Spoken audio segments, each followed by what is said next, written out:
ପାଞ୍ଚ ଦିନ ପରେ ମଝି ସମୁଦ୍ରରୁ ଉଦ୍ଧାର ହେଲେ ମତ୍ସ୍ୟଜୀବୀ। ବଞ୍ଚିବାର ଆଶା ଟିକକ ଲାଗି ସେ ଆଜି ନୂଆ ଜୀବନ ପାଇଛନ୍ତି। ଏଭଳି ଘଟଣା ସାମ୍ନାକୁ ଆସିଛି ପଶ୍ଚିମବଙ୍ଗ ହଳଦିଆ ଅଞ୍ଚଳରୁ। ଟ୍ରଲର ଲେଉଟିବାର 5 ଦିନ ପରେ ଜଣେ ମତ୍ସ୍ୟଜୀବୀଙ୍କୁ ସମୁଦ୍ର ଭିତରୁ ଜୀବନ୍ତ ଉଦ୍ଧାର କରାଯାଇଛି। ବାଂଲାଦେଶର ଏକ ଜାହାଜ ଏମ୍ଭି ଜୱାଦେର ସମ୍ପୃକ୍ତ ମତ୍ସ୍ୟଜୀବୀଙ୍କୁ ଉଦ୍ଧାର କରିଛି।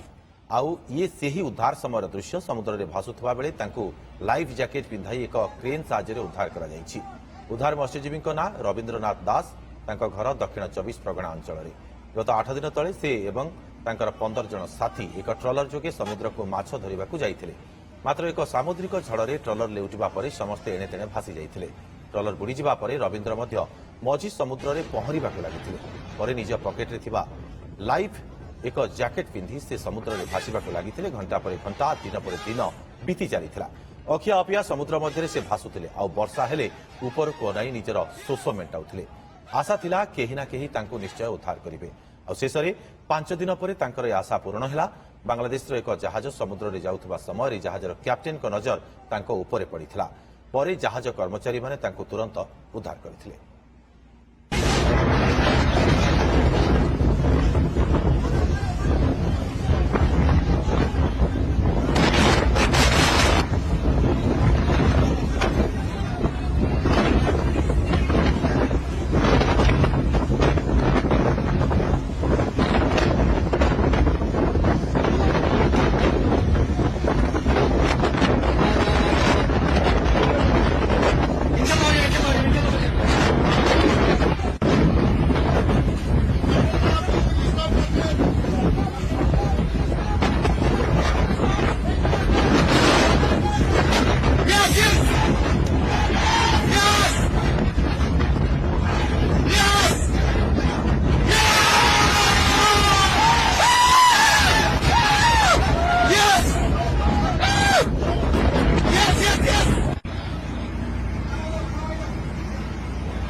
Yes! Habis!